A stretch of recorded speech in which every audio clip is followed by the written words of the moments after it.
Breast crawl എന്ന spoken ട്യൂട്ടോറിയലിലേക്ക് സ്വാഗതം. ഈ ട്യൂട്ടോറിയലിൽ നമ്മൾ പഠിക്കുന്നത് എന്താണ് ബ്രസ്റ്റ് ക്രോൾ, ബ്രസ്റ്റ് ക്രോളിനു വേണ്ടിയുള്ള നടപടിക്രമങ്ങൾ, ബ്രസ്റ്റ് ക്രോളിന്റെ പ്രാധാന്യം, ബ്രസ്റ്റ് ക്രോൾ എന്താണ് എന്ന് മനസ്സിലാക്കാം. ഒരു കുഞ്ഞ് ജനിക്കുമ്പോൾ സഹജമായി മുലകുടിക്കുന്ന രീതി ഉണ്ടാകും. പ്രസവം കഴിഞ്ഞ് അമ്മയുടെ അടിവയറ്റിൽ കുഞ്ഞിനെ വയ്ക്കുന്നു. കുഞ്ഞ് അമ്മയുടെ മുല കണ്ടെത്തുന്നതിനും മുല കുടിക്കുവാനും തുടങ്ങുന്നു. ഈ മുഴുവൻ പ്രക്രിയയും ബ്രസ്റ്റ് ക്രോൾ എന്ന് അറിയപ്പെടുന്നു. ബ്രസ്റ്റ് ക്രോൾ കൊടുക്കുന്നത് പൂർണ്ണ വളർച്ചയിൽ എത്തിയവർ, അതായത് സുഖപ്രസവത്തിലൂടെയോ സിസേറിയൻ പ്രസവത്തിലൂടെയോ ജനിച്ച കുഞ്ഞുങ്ങൾ. ജനിച്ച ഉടനെ കരയുന്ന കുഞ്ഞുങ്ങൾ, പൂർണ്ണ വളർച്ച എത്താത്ത ഭാരം കുറഞ്ഞ കുഞ്ഞുങ്ങൾക്ക് ബ്രസ്റ്റ് ക്രോൾ ചെയ്യുവാൻ സാധ്യമല്ല. ഇപ്പോൾ ബ്രസ്റ്റ് ക്രോൾ പ്രക്രിയയും അതിന്റെ പ്രാധാന്യവും പഠിക്കാം. ആദ്യമായി പ്രസവ മുറിയിലെ താപനില ഏതാണ്ട് 26°C ആണെന്ന് ഉറപ്പുവരുത്തുക. അടുത്തതായി കുഞ്ഞിനെ വൃത്തിയാക്കുവാൻ അമ്മയുടെ നഗ്നമായ വയറ്റിൽ കിടത്തുന്നു. ശുദ്ധമായ ഉണങ്ങിയ തുണി ഉപയോഗിച്ച് കുഞ്ഞിന്റെ കൈകൾ ഒഴികെ ശരീരം നന്നായി വൃത്തിയാക്കുക. ഓർമ്മിക്കുക, കുഞ്ഞിന്റെ കൈകൾ ഈർപ്പത്തിൽ സൂക്ഷിക്കുക. വൃത്തിയാക്കുന്ന സമയത്ത് കുഞ്ഞിന്റെ ചർമ്മത്തിലുള്ള വെളുത്ത കോട്ടിംഗ് നീക്കം ചെയ്യരുത്. തണുത്ത കാലാവസ്ഥയെങ്കിൽ ഇത് കുഞ്ഞിന് സംരക്ഷണം നൽകും. കുഞ്ഞ് വൃത്തിയാക്കിയ ശേഷം നനഞ്ഞ തുണി നീക്കം ചെയ്യുക. കുഞ്ഞിനെ ഉണക്കിയ ശേഷം പ്രസവമെടുത്ത ആൾ പൊക്കിൾ കൊടിയുടെ തുടിപ്പ് നോക്കണം.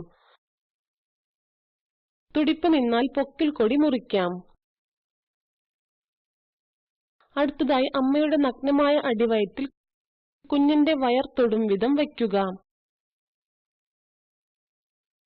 അമ്മയുടെ മാറിടത്തിൽ കുഞ്ഞിനെ വെക്കണം.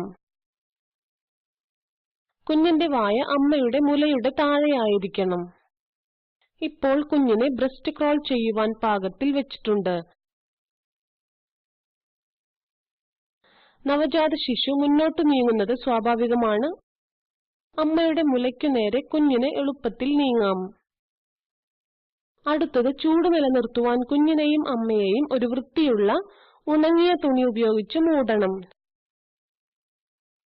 കുഞ്ഞിന്റെ തലയിൽ ഒരു തൊപ്പി വയ്ക്കുക.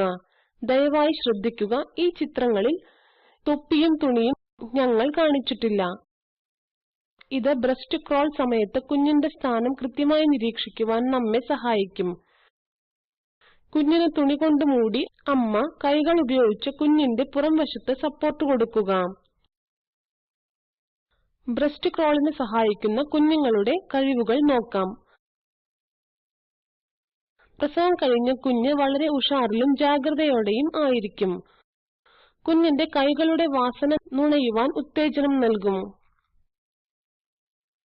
മാത്രമല്ല, പരിമിതമായ കാഴ്ചയിൽ കുഞ്ഞിന് അമ്മയുടെ മുഖവും ഏരിയോലായും കാണാം. മുലക്കണ്ണിന് ചുറ്റുമുള്ള ഇരുണ്ട ഭാഗമാണ് ഏരിയോല. അങ്ങനെ കുഞ്ഞ് കൈകളും കാലുകളും ഉപയോഗിച്ചുകൊണ്ട് നീങ്ങുന്നു. ക്രമേണ അമ്മയുടെ മുലയിലേക്ക് ക്രോൾ ചെയ്യുന്നു. ചില കുഞ്ഞുങ്ങൾ ഉടൻ ക്രോൾ ചെയ്യുവാൻ തുടങ്ങുന്നു. ചില കുഞ്ഞുങ്ങൾ സമയമെടുക്കുന്നു. മുലയിലേക്ക് എത്തുവാൻ കുഞ്ഞ് ആദ്യം കൈകൾ കൊണ്ട് മുല പിടിക്കുവാൻ ശ്രമിക്കുന്നു. കുഞ്ഞ് ആദ്യത്തെ മുലപ്പാൽ എടുക്കുമ്പോൾ കുഞ്ഞിനും അമ്മയ്ക്കും അസ്വസ്ഥത ഉണ്ടാകരുത്. പ്രസവ സഹായിയും അമ്മയും ഈ പ്രക്രിയയിൽ ക്ഷമയോടെ ഇരിക്കണം. ഒരു കുഞ്ഞിന് ആദ്യമായി അമ്മയുടെ മുലയുടെ അടുത്തെത്തുവാൻ 30 മുതൽ 60 മിനിറ്റ് എടുത്തേക്കാം.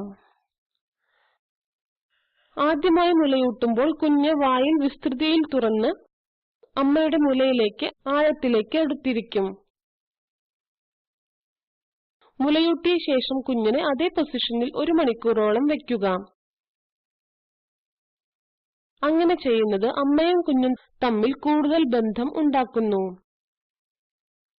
എന്നിരുന്നാലും അമ്മ ഏതെങ്കിലും മരുന്ന് കഴിച്ചിട്ടുണ്ടെങ്കിൽ ഡോക്ടറുടെ അഭിപ്രായം തേടുക. ചിലപ്പോൾ പ്രസവത്തിനു ശേഷം അമ്മയ്ക്ക് പ്രസവമുറിയിൽ നിന്ന് മറ്റൊരു മുറിയിലേക്ക് പോകേണ്ടി വരും. അത്തരം സാഹചര്യങ്ങളിൽ നേരത്തെ പറഞ്ഞതുപോലെ മറ്റൊരു മുറിയിലേക്ക് മാറിയ ശേഷം അമ്മയുടെ വയറ്റിൽ വെച്ച് സ്കിൻ ടു സ്കിൻ കോണ്ടാക്ട് വയ്ക്കുക.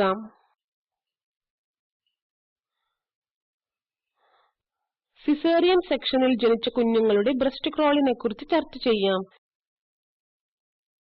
ഇതിൽ കുഞ്ഞിനെ അമ്മയുടെ വയറ്റിൽ പകരം നെഞ്ചിൽ വയ്ക്കുന്നു. കുഞ്ഞിന്റെ കാലുകൾ അമ്മയുടെ തലയിൽ ആയിരിക്കണം. കുഞ്ഞിന്റെ നെഞ്ചും വയറും അമ്മയുടെ തോളിലായിരിക്കണം. കുഞ്ഞിന്റെ വായ മുലയിൽ ആയിരിക്കണം. ഓപ്പറേഷൻ തിയേറ്ററിൽ കഴിയുന്നത്ര സമയം കുഞ്ഞിനെ മുല കുടിക്കുവാൻ അനുവദിക്കുക. ഓർക്കുക, പ്രസവം കഴിഞ്ഞ് സ്കിൻ ടു സ്കിൻ കോണ്ടാക്ട് മറ്റേത് നവജാത സംരക്ഷണത്തെക്കാളും പ്രധാനമാണ്. ബ്രസ്റ്റ് ക്രോൾ പൂർത്തിയായതിനു ശേഷം പ്രസവാനന്തര നവജാത ശിശു സംരക്ഷണം നൽകണം. നവജാത ശിശുവിന് ബ്രസ്റ്റ് ക്രോളിന്റെ പ്രാധാന്യം ഇപ്പോൾ നമുക്ക് ചർച്ച ചെയ്യാം. ബ്രസ്റ്റ് ക്രോൾ കുഞ്ഞിന് കൊളസ്ട്രം എന്ന അമ്മയുടെ ആദ്യത്തെ പാൽ കിട്ടുവാൻ സഹായിക്കുന്നു. ഇത് മഞ്ഞ നിറത്തിൽ കട്ടിയുള്ളതാണ്. പ്രസവശേഷം മുലയൂട്ടുന്ന ഓരോ തവണയും കുഞ്ഞ് കുടിക്കുന്ന കൊളസ്ട്രം അളവ് ക്രമേണ വർദ്ധിക്കും.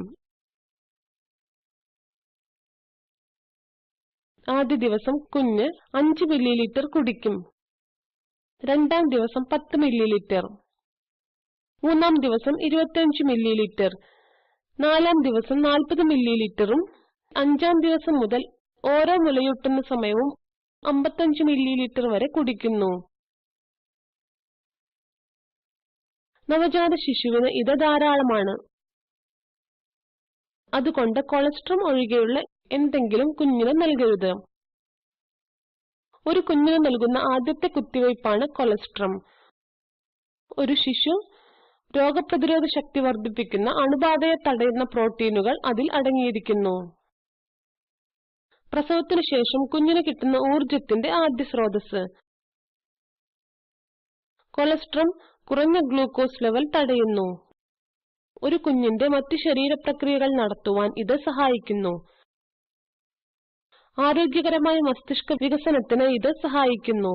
കുഞ്ഞിന് ആദ്യത്തെ മലം പുറത്തു കളയുവാൻ ഇത് സഹായിക്കുന്നു. അമ്മയുമായി സ്കിൻ കോണ്ടാക്ട് ഉള്ളതിനാൽ ബ്രസ്റ്റ് ക്രോൾ കുഞ്ഞിന്റെ ചർമ്മത്തിന് ചൂട് നൽകുന്നു. അമ്മയുടെ നെഞ്ചിൽ ആഴത്തിൽ എങ്ങനെ ബന്ധമുണ്ടാക്കാമെന്ന് കുഞ്ഞ് സ്വയം പഠിക്കുന്നു. ബ്രസ്റ്റ് ക്രോൾ അമ്മയുടെ ശരീരത്തിലെ ആരോഗ്യകരമായ ബാക്ടീരിയകൾ കുഞ്ഞിലേക്ക് പകരുന്നു. ഈ ബാക്ടീരിയകൾ കുട്ടിയുടെ കുടലിൽ പ്രവേശിക്കുകയും അണുബാധകൾക്കെതിരെ പോരാടുകയും ചെയ്യുന്നു. ഇത് കുഞ്ഞിന് രോഗപ്രതിരോധ ശേഷി വർദ്ധിപ്പിക്കുന്നു. ബ്രസ്റ്റ് ക്രോൾ കുഞ്ഞിന് സ്നേഹവും സുരക്ഷയും നൽകുന്നത് കൂടാതെ അമ്മയും കുഞ്ഞും തമ്മിലുള്ള ബന്ധം തുടങ്ങുന്നു. ബ്രസ്റ്റ് ക്രോളിന്റെ ഗുണങ്ങൾ അമ്മയ്ക്കും ലഭിക്കുന്നു.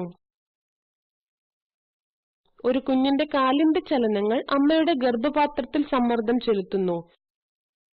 ഈ സമ്മർദ്ദം ഗർഭാശയത്തിലെ സങ്കോചത്തിൽ മറുപിള്ള നീക്കം ചെയ്യുവാൻ സഹായിക്കും. മുലയൂട്ടൽ ആരംഭിക്കുന്നത് അമ്മയുടെ ശരീരത്തിൽ ഓക്സിറ്റോസിൻ വർദ്ധിപ്പിക്കുന്നു. ഓക്സിറ്റോസിൻ മറുപിള്ള നീക്കം ചെയ്യുവാൻ സഹായിക്കുന്നു. ഇങ്ങനെ ബ്രസ്റ്റ് ക്രോൾ രക്തം പോകുന്നത് കുറച്ച് അമ്മമാരിൽ അനീമിയ തടയുകയും ചെയ്യുന്നു. അനീമിയ എന്നത് ചുവന്ന രക്താണുക്കളുടെ എണ്ണം കുറയുന്ന ഒരു അവസ്ഥ. ഇത് അമ്മയിൽ ക്ഷീണവും തളർച്ചയും ഉണ്ടാക്കും. അതിനാൽ ബ്രസ്റ്റ് ക്രോൾ അമ്മയ്ക്കും കുഞ്ഞിനും ഗുണകരമായ ഒരു പ്രക്രിയയാണ്. ഇത് ബ്രസ്റ്റ് ക്രോൾ എന്ന ഈ ട്യൂട്ടോറിയലിന്റെ അവസാനത്തിൽ എത്തിയിരിക്കുന്നു. ഈ ട്യൂട്ടോറിയലിൽ നമ്മൾ പഠിച്ചത് ബ്രസ്റ്റ് ക്രോൾ എന്താണ്, ബ്രസ്റ്റ് ക്രോളിന്റെ ഘട്ടങ്ങളും അതിന്റെ പ്രാധാന്യവും. ഈ tutorial spoken tutorial project IIT Bombay സംഭാവന ചെയ്തു. സ്പോക്കൻ ട്യൂട്ടോറിയൽ പ്രോജക്റ്റിന് NMEICT, MHRD, government of India എന്നിവരാണ് ഫണ്ട് കൊടുക്കുന്നത്. ഈ മിഷനെ കുറിച്ചുള്ള കൂടുതൽ വിവരങ്ങൾ ഈ ലിങ്കിൽ ലഭ്യമാണ്. വീൽസ് ഗ്ലോബൽ ഫൗണ്ടേഷൻ ഈ ട്യൂട്ടോറിയലിന് ഭാഗികമായി ഫണ്ട് നൽകുന്നു. ഈ ട്യൂട്ടോറിയൽ മാ ഓർ ശിശു പോഷൻ പ്രോജക്റ്റിന്റെ ഭാഗമാണ്. ഈ ട്യൂട്ടോറിയലിനുള്ള ഡൊമെയ്ൻ റിവ്യൂ ചെയ്യുന്നത് ഡോക്ടർ രുപൽ ദലാൽ, MD, ശിശു സംരക്ഷണ വിഭാഗം. ഇത് IIT ബോംബെയിൽ നിന്നും വിജി നായർ. പങ്കെടുത്തതിന് നന്ദി.